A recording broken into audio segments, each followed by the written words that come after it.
ಈ ಮಾನ್ಯ ಮುಖ್ಯಮಂತ್ರಿಗಳು ಬಹಳ ಸ್ಪಷ್ಟವಾಗಿ ಹೇಳಿದ್ದಾರೆ. ಗ್ಯಾರಂಟಿಗಳು ನಾವೇನು ಜನರಿಗೆ ಏನು ನಾವು ಆಶ್ವಾಸನೆ ಕೊಟ್ಟಿದ್ದೀವಿ ಅದನ್ನು 100% ನಾವು ನಿಭಾಯಿಸ್ತಾ ಇದ್ದೀವಿ. ಈಗ ಯಾವುದೇ ರೀತಿಯ ಗೊಂದಲ ಸೃಷ್ಟಿ ಮಾಡ್ತಕ್ಕಂಥ ಅವಶ್ಯಕತೆ ಇಲ್ಲ.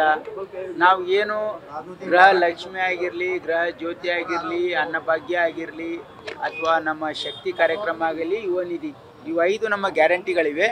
5 ಗ್ಯಾರಂಟಿಗಳು ಅದು ಜನರಿಗೆ ಮುಟ್ಟಿಸ್ತಕ್ಕಂಥದ್ದು ಸರ್ಕಾರದ ಒಂದು ಕರ್ತವ್ಯ ಇದೆ. ಅದನ್ನು 100% ನಾವು ಚಾಚು ತಪ್ಪದೆ ಮಾಡ್ತೀವಿ.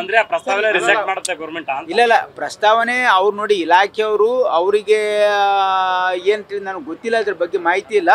ಬಟ್ 100% ಇದನ್ನು ಸರ್ಕಾರ ನಾವೇನು 5 ಗ್ಯಾರಂಟಿಗಳಿಗೆ ನಾವು ವಾಗ್ದಾನ ಮಾಡಿದ್ವಿ ಅದನ್ನು ಭದ್ರ ಸರ್ಕಾರ ಮುಂಗಡವಾಗಿ ಪಾವತಿ ಮಾಡ್ತಾ ಇಲ್ಲ ಅನ್ನುವಂಥದ್ದು ಒಂದು ಪ್ರಸ್ತಾವನೆ ಮುಂಗಡವಾಗಿ ಅಂದ್ರೆ ಅಡ್ವಾನ್ಸ್ ಕೊಡಬೇಕು.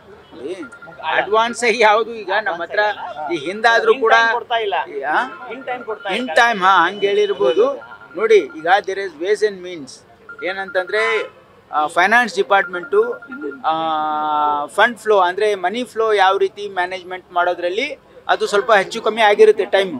ಆದರೆ ನಮ್ಮ ಬದ್ಧತೆ 100% ಇದೆ. ಎಲ್ಲ ಗ್ಯಾರಂಟಿಗಳನ್ನು ಜನರಿಗೆ ತಲುಪಿಸ್ತೀವಿ. ಅಂತ ಏನು ಗೊಂದಲ ಸೃಷ್ಟಿ ಆಗ್ತಕ್ಕಂಥ ಪ್ರಶ್ನೆನೇ ಇಲ್ಲ.